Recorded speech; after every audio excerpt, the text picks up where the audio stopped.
India is bracing for a sharp blow to its overseas trade as steep U.S. tariffs take effect on a range of Indian products.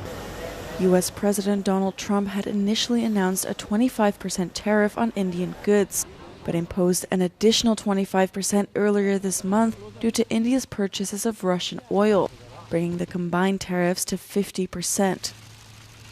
Officials have warned the new duties could make shipments to the U.S. commercially unviable, triggering job losses and slower economic growth. Labor-intensive sectors such as textiles, gems and jewelry, leather goods, food and automobiles will likely be the most impacted. The government has begun working on reforms to boost local consumption and insulate the economy. The Trade Ministry is also weighing steps to expand exports to other regions, particularly Latin America, Africa and Southeast Asia. Trade negotiations underway with the European Union could gain renewed urgency as India works to reduce its dependence on the U.S. market.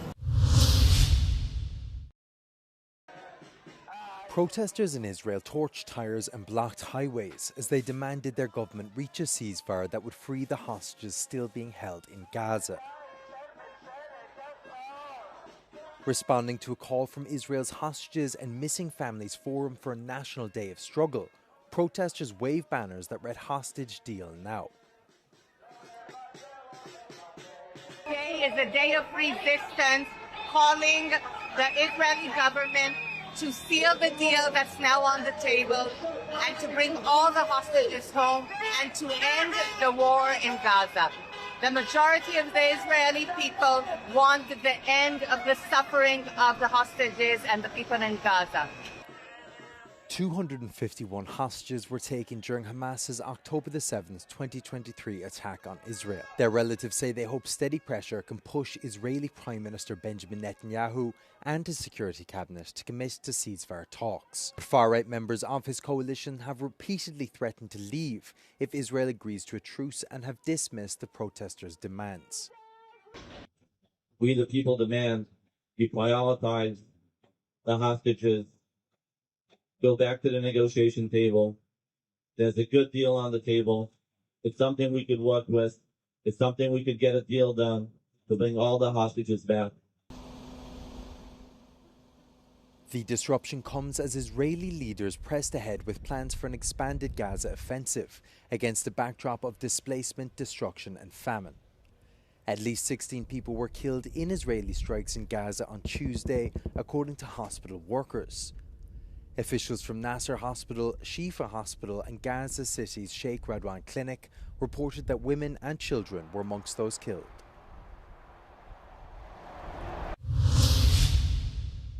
Serbia's President Aleksandar Vučić said Russia and Ukraine would be welcome to use his country as a location for potential peace talks. US President Donald Trump has been pushing for the Ukrainian and Russian leaders to meet, with little success so far. Do you think Belgrade could be a place for a future meeting between Putin and Zelensky? Well, that's a very interesting question.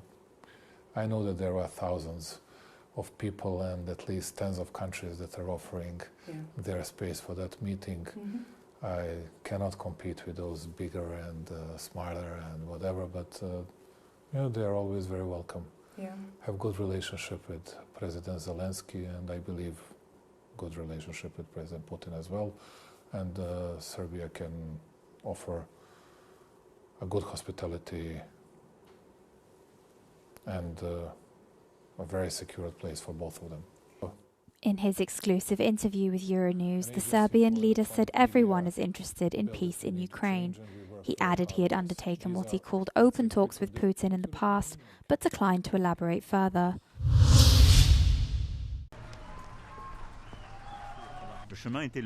Matteo Salvini's comments set off a firestorm between France and Italy. The Italian vice president of the council urged Emmanuel Macron to don a bulletproof vest and go to Ukraine himself, criticizing French support for a possible deployment of European troops in support of Kyiv. A Milano si direbbe taches al tram. Vacci tu se vuoi, ti metti il caschetto, il giubbetto, fucile, vai in Ucraina. The dispute highlights the differences between Europeans over the security guarantees they would be prepared to provide to Ukraine in the event of a peace agreement to deter any future Russian aggression. The security guarantee force is expected to have various components. Il ne s'agit pas d'une force neutre entre les deux parties, mais bien d'une force aux côtés des Ukrainiens qui viserait à dissuader la Russie de reprendre son éventuelle agression de l'Ukraine, en lui démontrant que si elle venait à reprendre les hostilités, cette fois-ci, c'est pas uniquement face aux Ukrainiens qu'elle serait confrontée, mais bien face à une coalition de pays en Europe.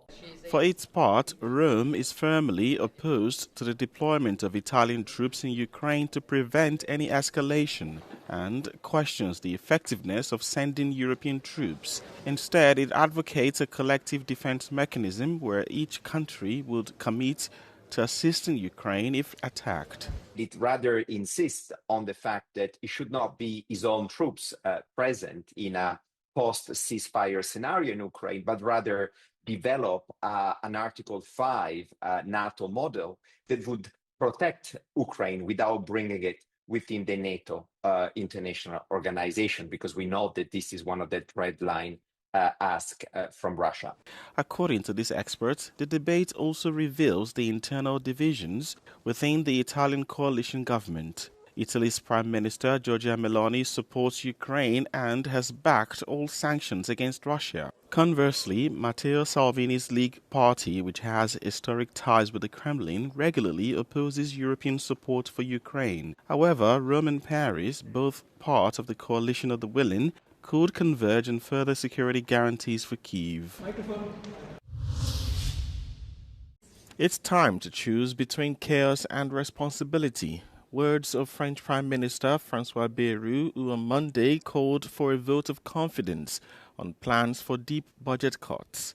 Bayrou, who has led a minority government since last December, on Tuesday said Parliament has 13 days to decide on this, warning that France is in danger. Despite opposition parties saying they will vote against him, Bayrou vowed to fight like a dog to win the 8 September vote. C'est un moment de clarification et c'est un moment de vérité. Alors je vois bien tous ceux qui, devant cette exigence de clarification, choisissent d'être purement et simplement les artisans du chaos.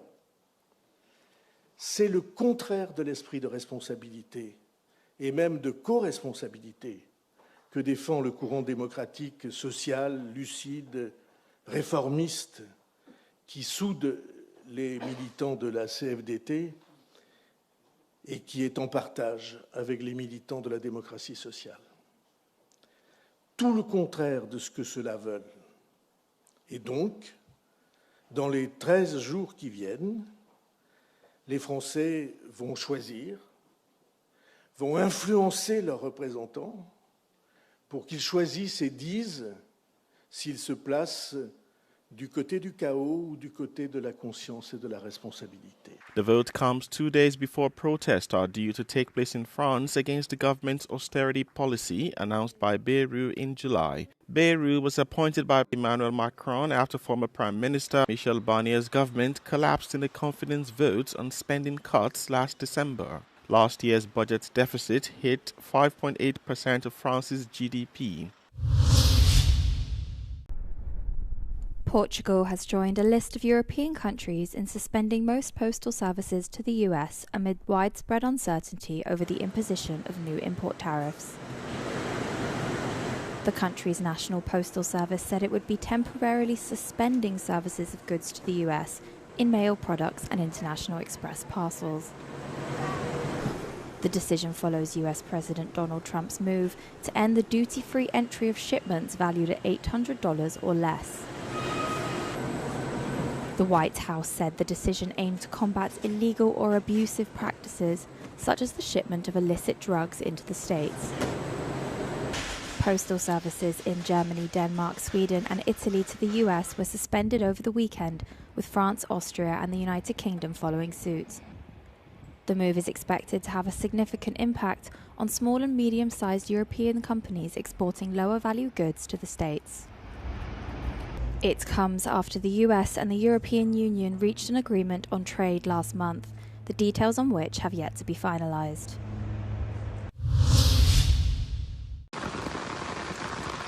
Heavy rain caused flooding and landslides in parts of Southeast Asia on Wednesday, resulting in at least 8 deaths.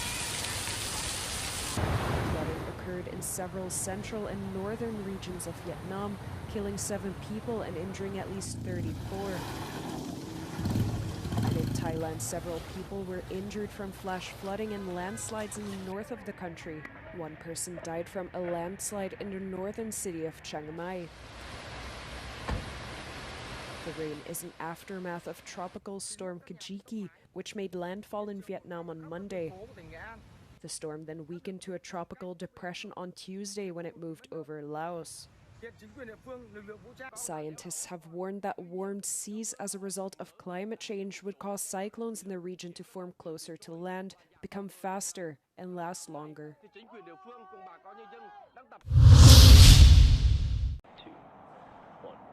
After several failed attempts in the past year, SpaceX pulled off a successful launch of its mega rocket Starship on Tuesday. The rocket deployed its first batch of 8 dummy satellites into space before splashing back down as planned into the Indian Ocean. And landing burn shut down. No crew were on board of the demo launch, but founder Elon Musk's ultimate goal is for the spacecraft to deliver people and cargo to the moon and eventually also Mars. Meanwhile, NASA has said it hopes 2 starships will land astronauts on the moon later this decade. On that same trajectory.